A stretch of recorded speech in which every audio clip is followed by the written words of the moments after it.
guys. Lovely to be here to be speaking to you on this platform. It certainly is not a platform that I am accustomed to speaking on. So I thank the people in the background for doing all this work to make this presentation possible. Thank you so much for joining us this evening. We're going to have a look at a slide, the next slide in the presentation.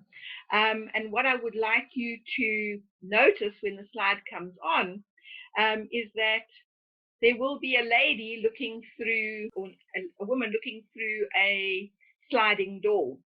Now, this was literally the way that psychic work happened for me, or intuitive work happened for me. I nursed for, as Mark said, for 27 years, but in my last few years of nursing, I was deciding on a change of career, and I became uncomfortable in the hospital with patients being a diagnosis, and I just needed to look at something more holistic. So I was trying to decide what I was going to do as my next step. And I didn't know whether I was going to study metaphysics, which was the thing that interested me, or if I was going to do hypnotherapy, which was the other thing that interested me. So sitting on my couch, looking through my sliding door, not at this beautiful view that we are seeing over here, but at the view of my front patio, I noticed, so my question was, what to do from here. I can't decide which course I want to do and what course do I need to do. And I said, please, guys, give me some indication. Just let me know if metaphysics is the thing that I need to do. So I'm looking out the glass door and the sliding door, and I see on the other side of the sliding door two men. And these two men are busy breaking into my house. Obviously, the men weren't there. I was seeing them in my mind's eye. And then behind me in this field of vision, I could see my wall clock, and the wall clock said 1 a.m. And somehow I had a feeling that 1 a.m. would be the time that this would happen, since the symbology was so very clear. So I went to bed after checking the doors, the windows, said to my partner at the time, is the alarm on? Is the door locked? He still said to me, what is going on with you? And I said, no, just checking. So off to sleep I went and woke up with the alarm, my home alarm ringing, and looked at the clock, and the clock said 1 o'clock. And somehow I knew that there were two men trying to break into the house, which was exactly what had happened. And that was the beginning of my awareness that the guides could speak to me so clearly, and that my psychic abilities were actually quite intact. No course, no instruction of any sort had happened before this, and I just needed to go with my gut feel that this was the thing that I needed to do. So it was a little bit of an aha moment, a bit of a shocking aha moment, but surely an aha moment. I knew that I need to go and do the metaphysics, which I then enrolled for, and this started a journey of discovery that brings me to where I am today. So yes, please do listen to these little voices. They tell you a hell of a lot about life and what you can expect from it. In the next slide, we are going to be looking at subtle energies. So I'm just waiting for the next slide to come on. There we go. So first of all, we see an image of a woman, and there is an aura surrounding her. And this aura seems to come up in many different colors. It seems to be shaped in a certain way. What I want to say to you all is that we all have an energy field surrounding our physical body. So we've got this physical body, and then outside of this physical body is our non-physical energy body. And that is what we are looking at over here. We're also looking on the right-hand side of the screen. We're looking at the aura that surrounds a leaf. Now, every object on Earth has an aura, whether it is an inanimate object or not. It has this auric field surrounding it. And The auric field can tell us about the quality of the energy of that being.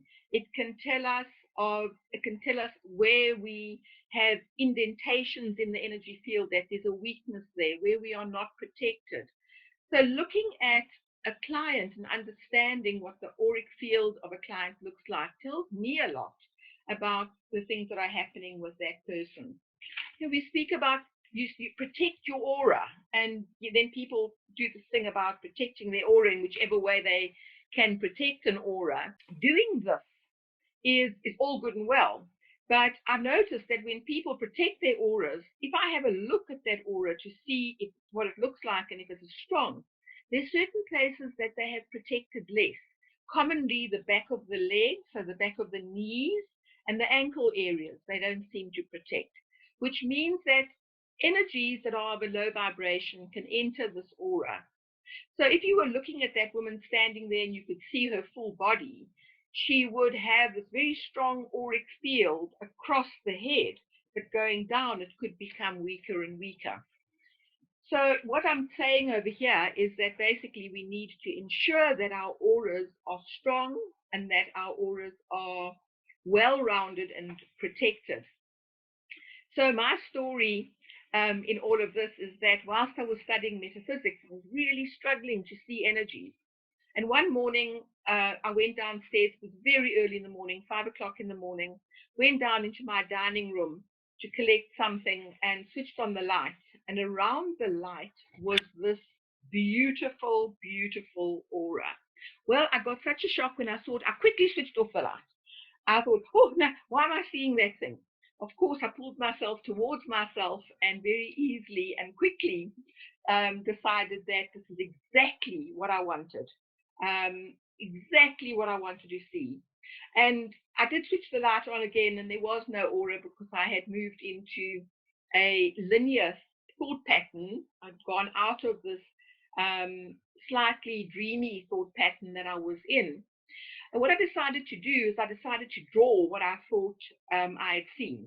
Now, my drawing capability sort of extends to sick men. So the picture that I drew, which I had kept and was tempted to actually have on the slide, I decided that I wouldn't do it because it's very, very amateurish. But seeing that aura was the start of me seeing auras in color. So around electrical equipment, if I look out of my window at night and I live in Hout Bay and I see the light over Hout Bay, I see this beautiful fairyland of lights and of color that are created by the aura from all the lights. However, when I look at the human aura, I don't see color. I see different variations of brown and of gray and of black. So this is what I am seeing when I look at auras in general. The auras will be very specific around the leaf or around the tree. Interestingly, some people might not find this interesting, but as a nurse I do, when a person has had an amputation, when they've taken a photograph using Kirlian photography, that leg has actually still been there. So the amputation is of the lower leg. When you look at the picture, what you actually see is the aura as if the leg is still there. In other words, the body's still identifying the energy field of that limb. So I'd like you all just for a moment to have a look at your hand. So you look at your hand against a neutral background. And as you're looking at the hand, what you notice, and most of you I'm sure will see this, is like a small little outline, 3-4 millimeter outline, all around the hand, all around the fingers. So this is what you are looking for, and this is how you would identify the first layer of the aura. And we all have this ability to see this. So that night that I was standing looking through the sliding door, the last thing that I expected was to have people breaking into my house. But I stood in a space of expectation that I would be able to see the energy. And this is what I'm asking of you this evening. As you're looking at your hand and you are identifying that small little auric field around your hand, be in a space of expectation to actually see this energy.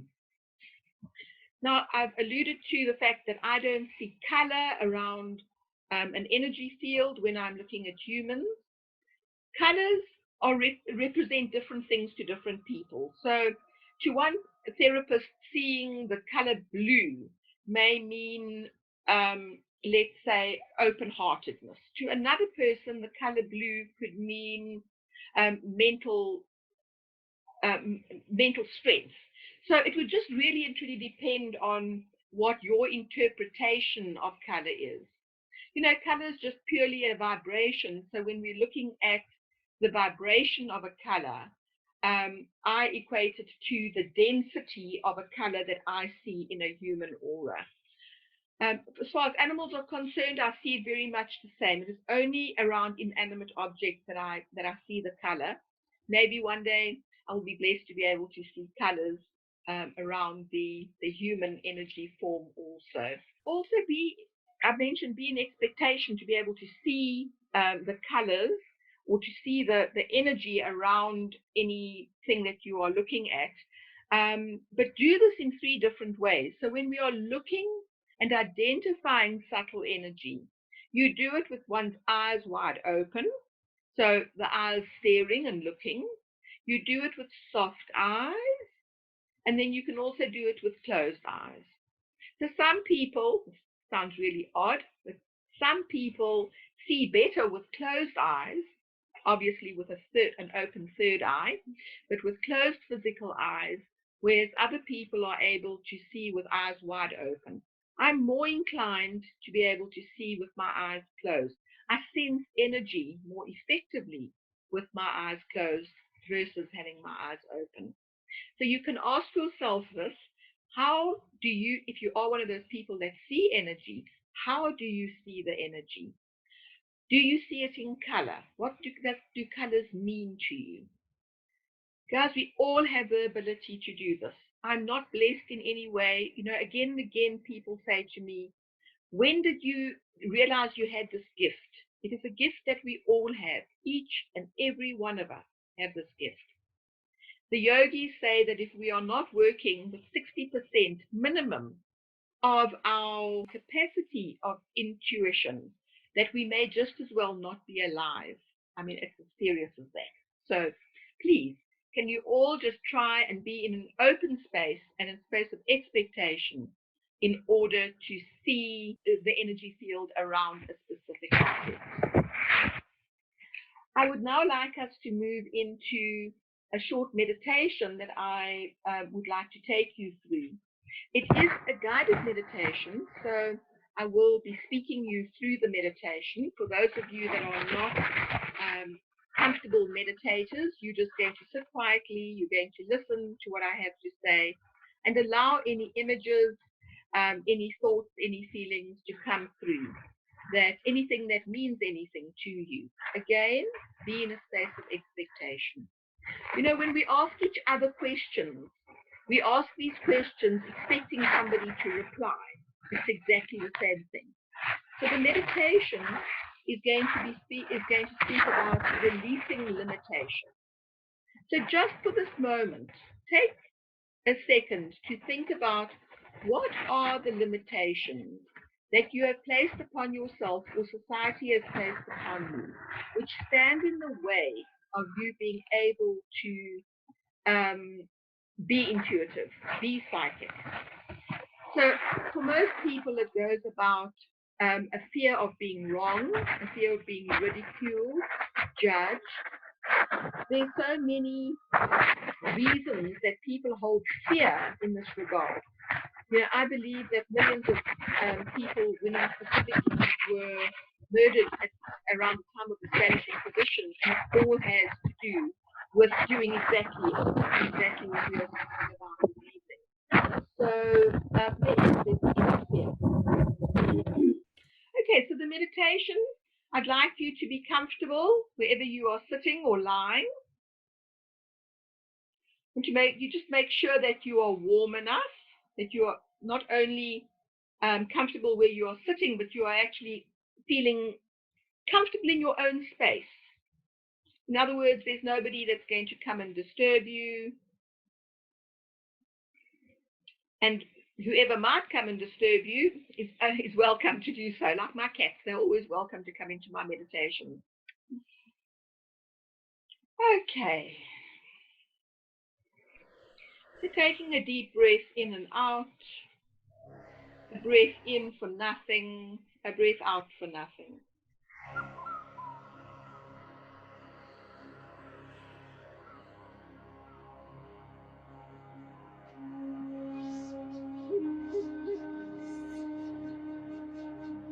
I invite you to go into a sacred space in nature.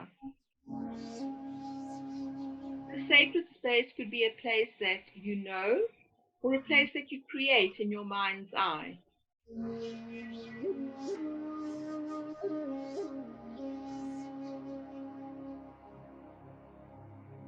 Take in the beauty of the space.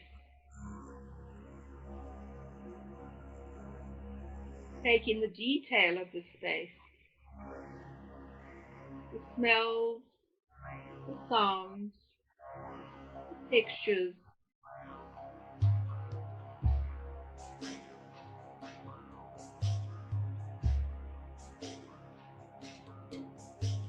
Become aware of your feet. Each toe, the ball of your foot, each foot, your heels firmly rooted into the earth. Be one with the earth.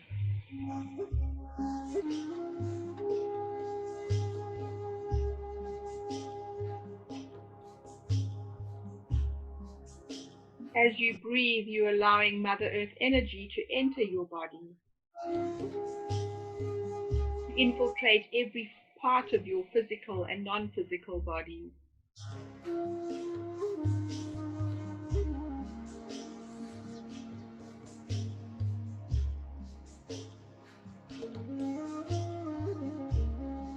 At the same time, becoming aware of energy coming from the heavens, cascading down.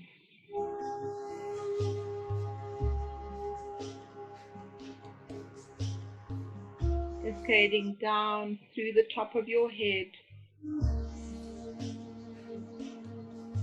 mixing and mingling with Mother Earth energy.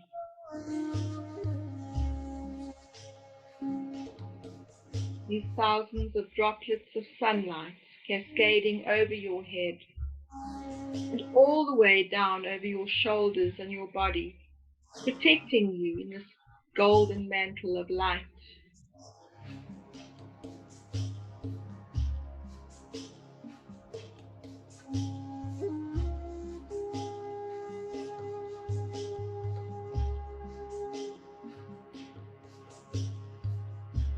In this beautiful protective space, you find a place to sit in your sacred space.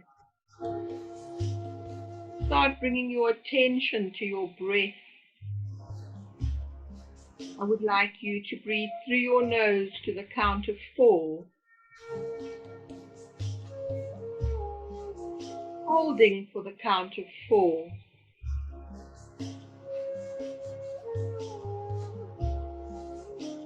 Breathing out through the partially open mouth to the count of 6.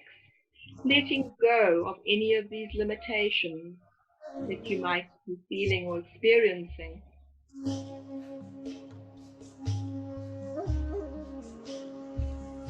4 in, hold for 4, and out for 6.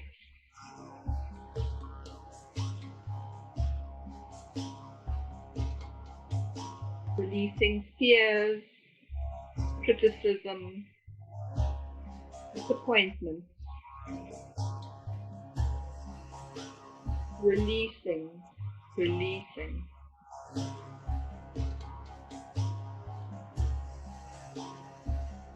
Keep on going with that breath, letting go.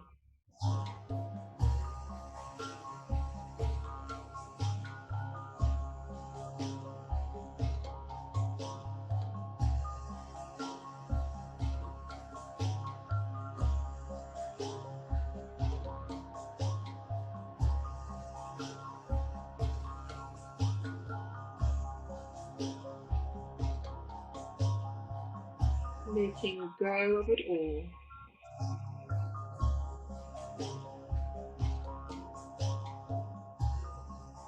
Pour in, hold for 4, and out for 6.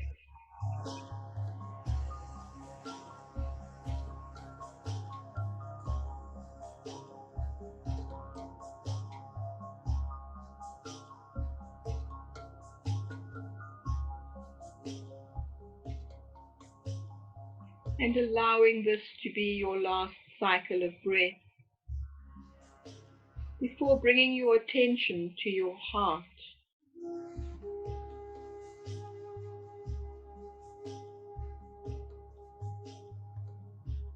As you bring this attention to your heart, I invite you to open it as if you are opening a door. You're opening your heart to welcome your personal guide, a guide that can help you on this journey. And for those of you that already work with guides, you may take this opportunity to ask your guide what you can do in order to become the best intuitive person, the best you can ever be. So you are in your sacred space, the heart is open. You start hearing a little sound approach. It's great excitement. And within your meditation, you become aware of somebody standing in front of you.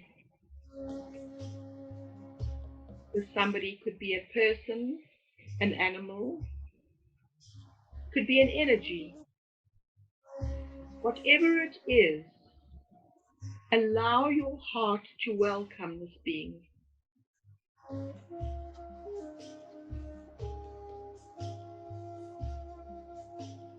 Open your heart to experience the togetherness with your guide.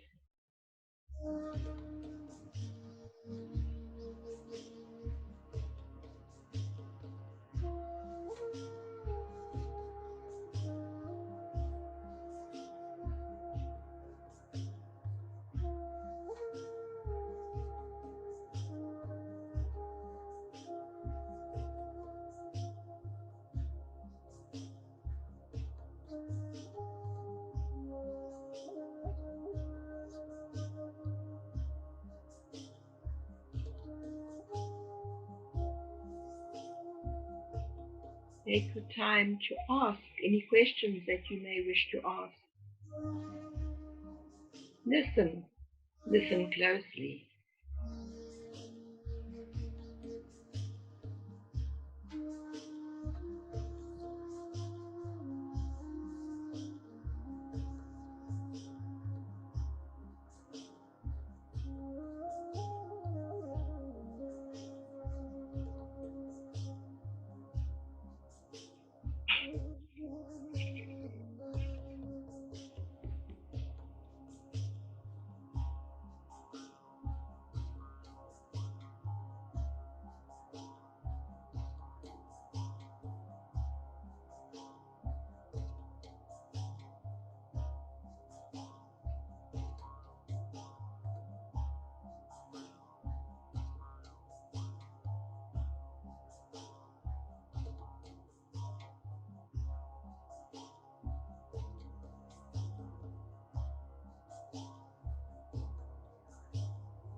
It is now time to take your leave, but before you do that, you thank your guide. You thank your guide for coming to meet you, for being there to share this experience with you.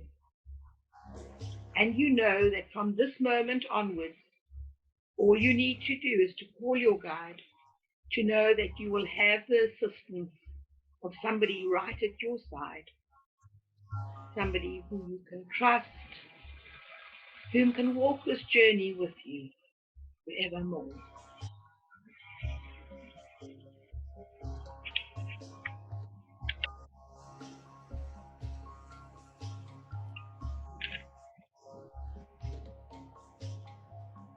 You find yourself back in your sacred space, having a last look around this beautiful space. And you know that you can return to this space whenever you wish. Personal magic garden.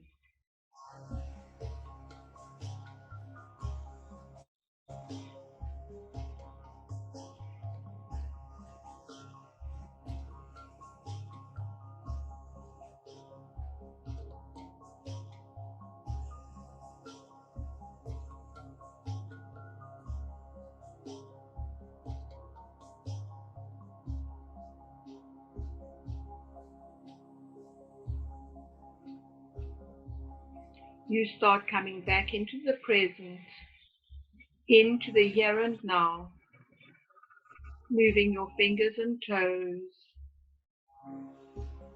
rubbing your thumbs up against your fingers, waking the body up. Taking a deep breath and exhaling as you bring yourself completely back into the present.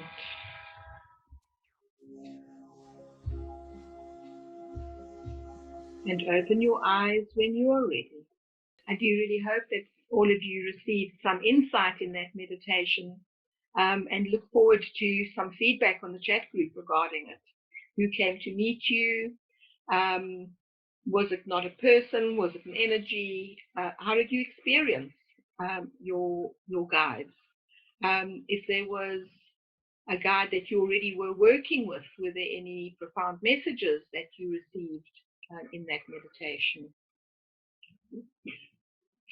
So we're now going to go on to the next slide, which is an image of brainwaves. So when you have a look at this very simple diagram of brainwaves, we are looking at hertz or cycles per second, and we're looking at four different brainwave cycles. The first brainwave being the beta brainwave that we are looking at right over here, which happens between 15 and 30 hertz a second. And this is where we are awake. This is where we are in a space of linear thinking, where we are fully conscious. And I'm not speaking as in aware conscious. I'm speaking about knowing what's going on around us, that type of conscious. So that is for a beta brainwave. So we are probably sitting in beta at this moment. When we were meditating a little while ago, a couple of minutes ago, we were hopefully in alpha brainwave. And just to go back to beta again, beta brainwaves are divided into two different sections. So we've got high beta and then we've got beta. High beta is where you are stressed, where you have no memory of something happening in your life, and there's often panic and stress in that space. When we get to beta, we have, as I mentioned, normal linear thinking, and when we are learning, we should be in a beta brainwave. Now, when we are meditating and when we are connecting with spirit, we aim towards being in the alpha brainwave, which is between 9 and 14 hertz. And here we are relaxed, we are calm. There's a light meditative state that goes on. Guys, if you are all uptight in life, the guides don't speak to us like this. So if this is our brainwave going here, this is their brainwave going there, we're going to go right past one another and we're not going to be able to hear what they have to share with us. However, if we come into alpha, the guides are going to be able to communicate with us. It's like two people that are tuning in to an AM radio station. We're going to hear each other on that radio station versus the FM and the AM, and never shall the twain meet. So it's really important to be able to go into a quiet space within one's mind, and to be in a calm space in order to be fully intuitive. We don't get messages.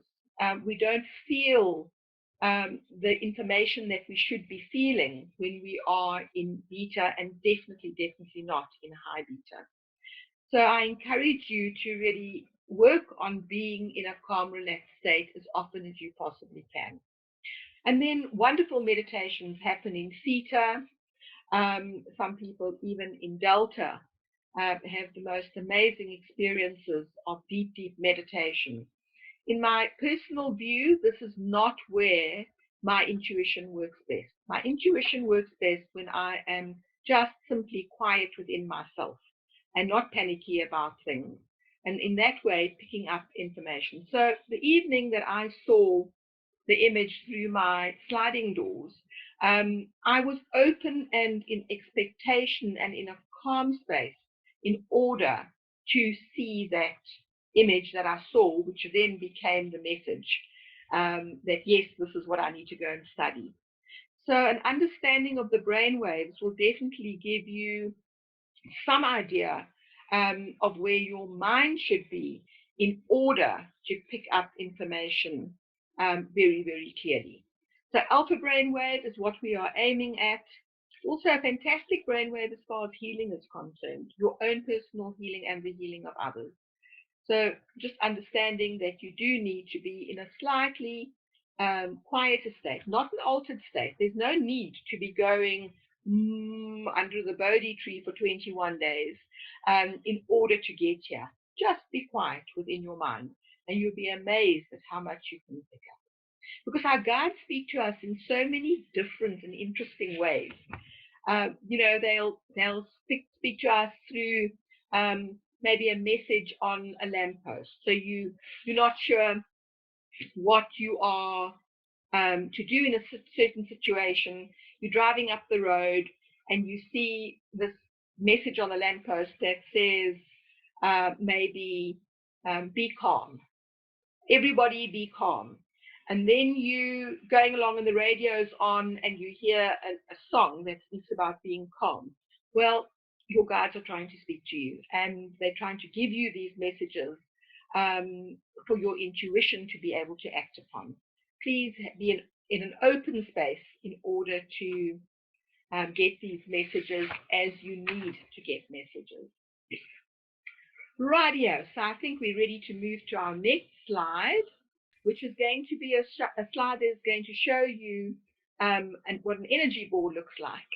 And I'd like us to play with this energy ball for a moment, because we can all feel energy. We just have to believe that we can feel the energy.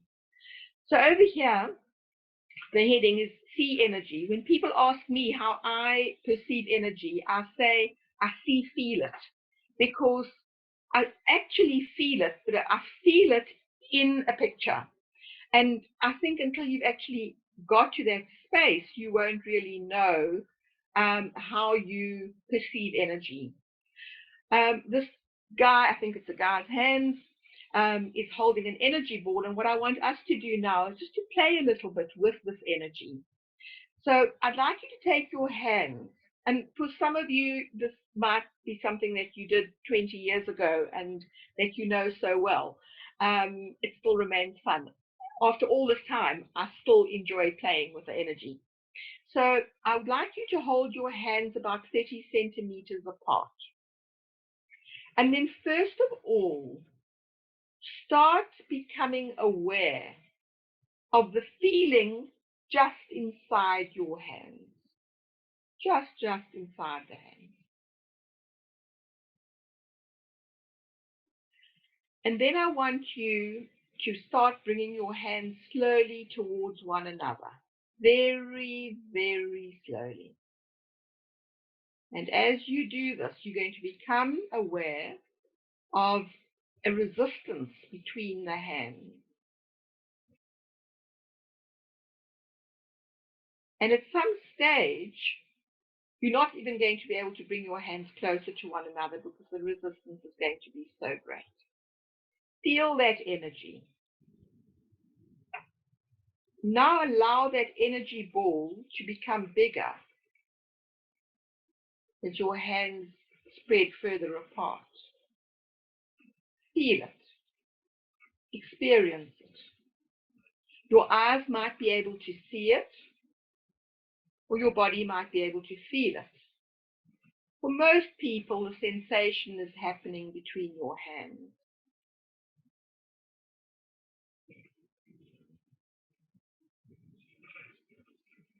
So getting back to the title of this talk, Am I Psychic? Believe me, if you can feel this, you pretty much are. Play with this energy of this ball.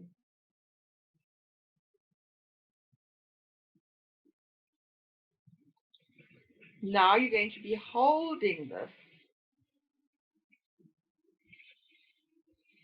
And as you hold this energy ball, you're going to do some little crazy thing. I want you to throw it up in the air and catch it. And then you're going to feel the energy ball again.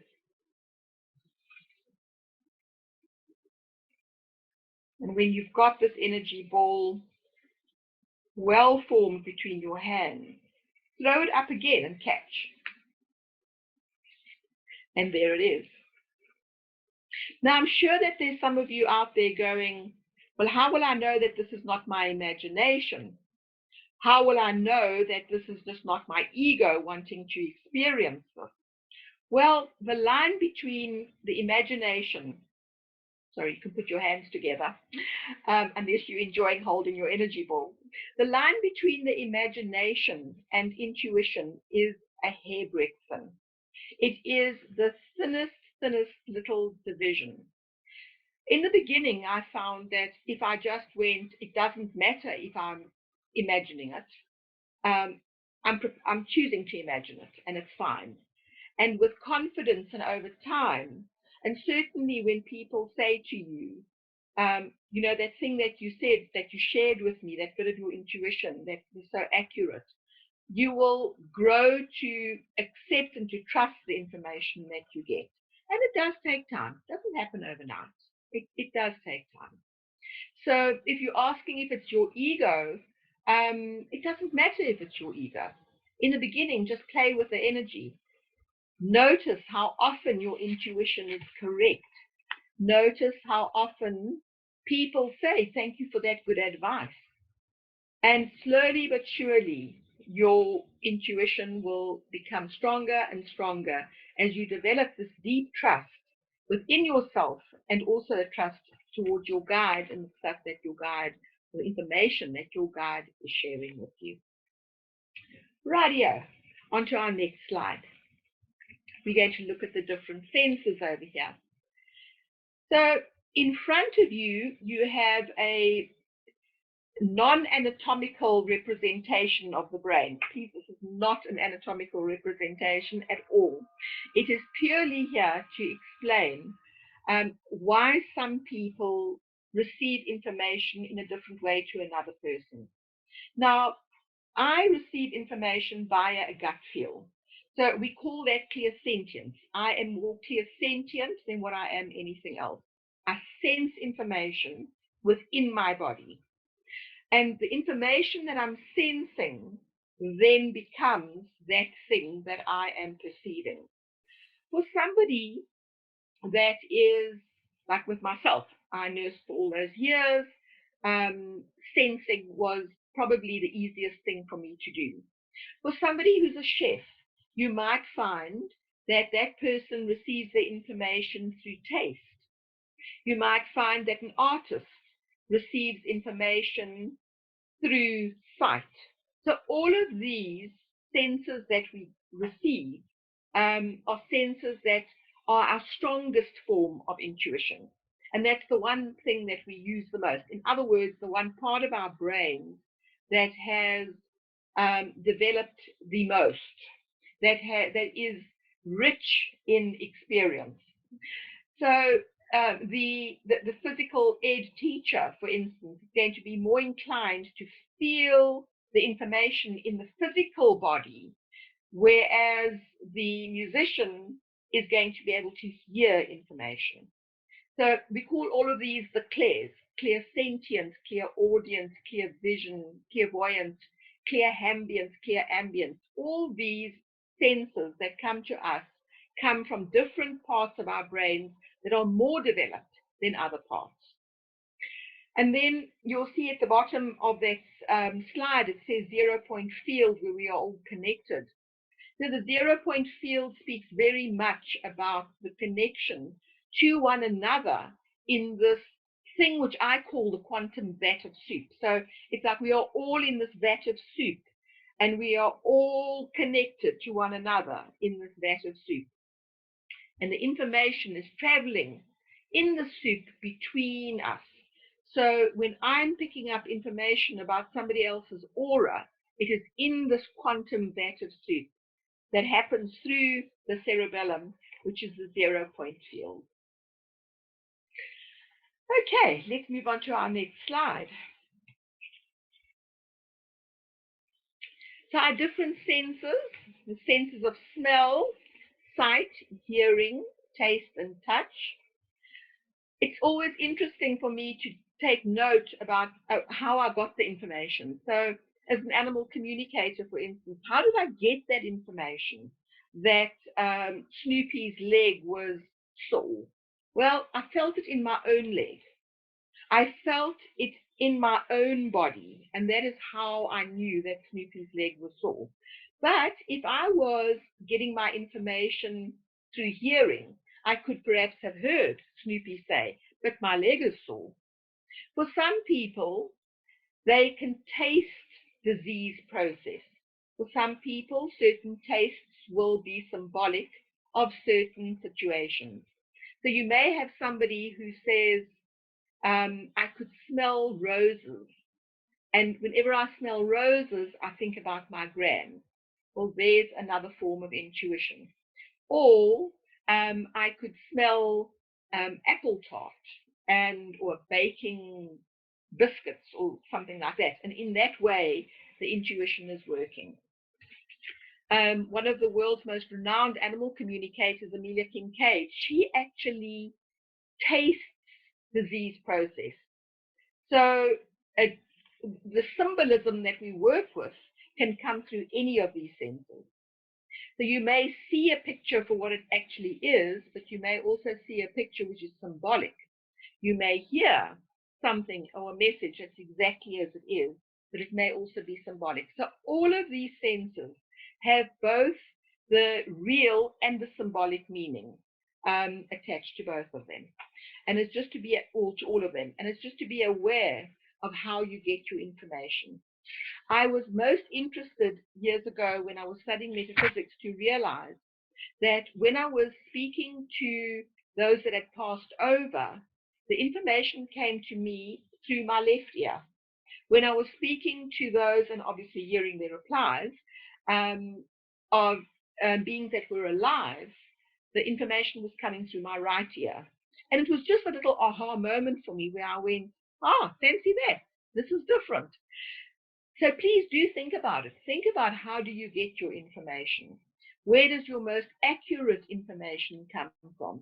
And then once you have developed that basket of skill around, let's say, sight, then you start looking at the other aspects. The sense maybe within your own body as to what you are feeling, which would tell you something about the person that's standing opposite you.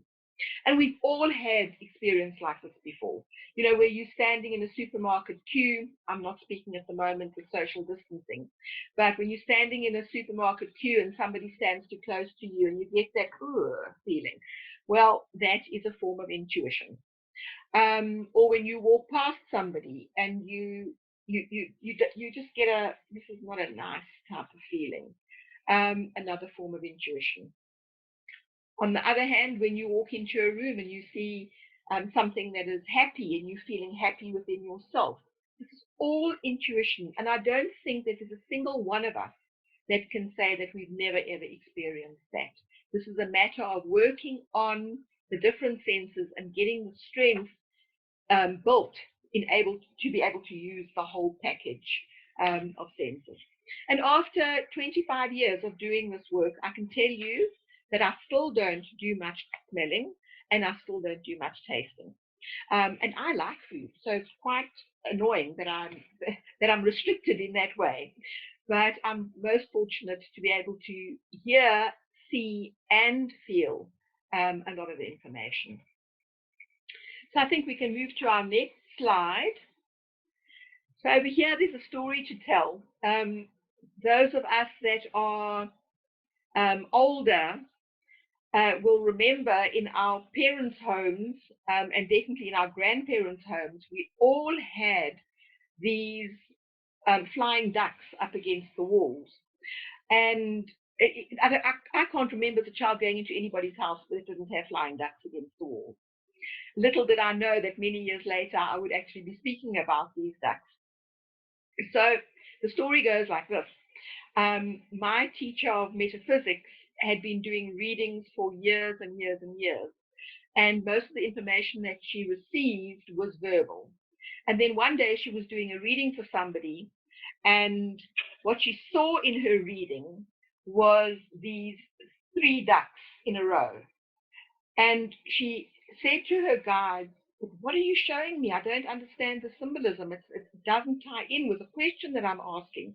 What are you showing me?" And she says that the guides laughed and they said, "Ah, silly, just get your ducks in a row." So that is absolutely how simple the messaging can be. You know, I mean, how come we didn't get that message that you just have to get your ducks in a row? In this case, I think that they're geese, they're not ducks, but there was the message for you. So if we move, excuse me, if we move on to the next slide, you will see some bottles. I think it's symbol number 2. There we go. So this is my personal story. Back to the bottles again. When I was working on a symbol dictionary, which is something that I think we should all be working on if we do want to develop a language from spirit in order to use as our intuitive messages. My symbol for financial prosperity came up as a bottle. Now, if we look at the bottle that is on the furthest left, so on the left side, that bottle that is nice and round. For those of you that like wine, I think Grünberger Stein comes in a bottle like that, or shaped like that. That shaped bottle within a intuitive message would tell me that for a time of your life, bearing in mind that the top of the bottle to me is the beginning of your life, there will be a time where money doesn't flow as easily. And it will be while you are young, so it really and truly doesn't matter. Money doesn't have to flow that easily when we are not earning it ourselves. But there's a nice fat belly that is developed on this bottle and right down to the bottom. So my understanding of the symbol would be that this person would be financially sorted out as they get older and as they start earning more money. If we take that bottle that's got the cork, that is quite symbolic to me of, first of all, there are 2 things. I mean, only now that I'm looking at this bottle am I actually seeing that there's a cork in the top, which within a messaging system would tell me that there is already something that is stopping the flow of energy. I might not look at it and go, okay, so there's a complete stopping the energy. But what I'm actually getting as we are talking now is that if I saw that symbol again, I would think that you have come into a lifetime where karmically you are being faced with a type of karma that goes around money, that goes around financial prosperity. So right from the word go, from the very beginning, there was something that came there. Then the bottle is narrow, but it has those indentations, those bubbles and indentation, bubble and indentation as it goes along. That speaks to me about money that does not flow, about financial prosperity that does not flow. So it comes and it goes, it comes and it goes, it comes and it goes. And so we have that situation. So something as simple as a bottle would tell me a lot about that which is happening in somebody else's life. Funny enough, I've actually never ever looked at my own life and my own issues of financial prosperity. And I certainly will do so. Just as a matter of interest, I will have a look at it and see. So there's an example of how we can use such symbolism to tell us about a situation. And for you, it could be something completely different. For you, it could be a basin of water. It could be words. It could be the smell of, and I'm absolutely thumb-sucking all of this, but the smell of frankincense versus the smell of vetiver, which could tell you something about that person or your own prosperity or sense of prosperity. So it's really and truly absolutely an individual messaging system. And for myself, it was very important in the beginning to write it down, to write what this meant to me. When the guides gave me these symbols, to ask them, what are you telling me over here? What is this about? And then from there, being able to embroider and embellish information, or more information from that which I'm seeing. So if we go on to the next slide of the apple, this is also my story, which I can tell you. When I think about relationships, when I ask about relationships, when I ask about information for myself and for my clients regarding information and regarding relationships, I see an apple. So the apple on the left of the screen looks beautiful and glossy and whole and complete. And I would, if I looked at that apple, I would say that the relationship is a good relationship. If I look at the apple in the middle of the screen, I see a whole chunk being bitten out of that relationship. I then would want to ask, what is it that happened within this relationship where you felt a chunk of yourself being ripped away? And then the apple on the right-hand side, just a rotten apple, therefore a rotten relationship. So there's my other example of how I would receive information as far as symbolism is concerned. Remember that symbols are personal to each person. So I'm not that hot on using a symbol dictionary written by somebody else who says an apple always means relationship. A blue bottle always means financial prosperity. This is something that you need to work on yourself and something that you will use for the rest of your days.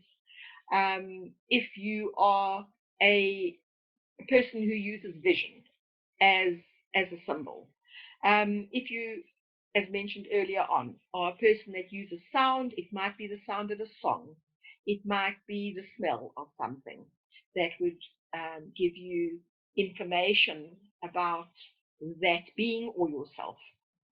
And then lastly, I'd like to move to the last slide. So in conclusion, what is this and why are we bothering to look at the subject at all? First of all, to unlock our spiritual awareness. You know, in the Aquarian age, there is very little that is more important than opening our hearts towards ourselves and others. And in order to do this, we need to raise our personal vibration. We also need to unlock that spiritual awareness in order to raise the personal vibration. So plenty of work, well, plenty of people with a lot of work to do, since many of us, in fact, most of us, apparently 80% of us are spiritually unaware.